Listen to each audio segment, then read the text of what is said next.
ಮನೆಯಲ್ಲಿ ಪದೇ ಪದೇ ಹಾಲು ಹೆಪ್ಪುಗಟ್ತಾ ಇದ್ದರೆ ಹೊಡಿತಾ ಇದ್ದರೆ ಅದು ಅಶುಭನ.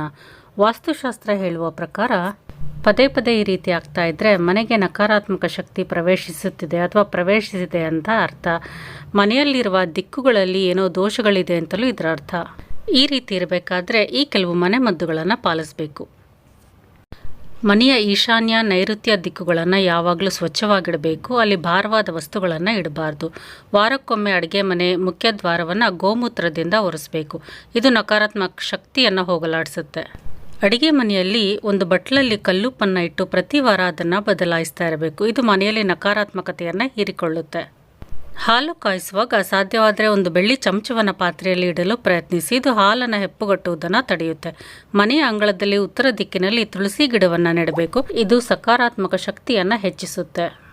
ಪದೇ ಪದೇ ಮನೆಯಲ್ಲಿ ಹಾಲು ಹೊಡಿತಾ ಇದ್ದರೆ ಹೆಪ್ಪುಗಟ್ತಾ ಇದ್ದರೆ ಈ ರೀತಿ ಮಾಡಿ ನೋಡಿ.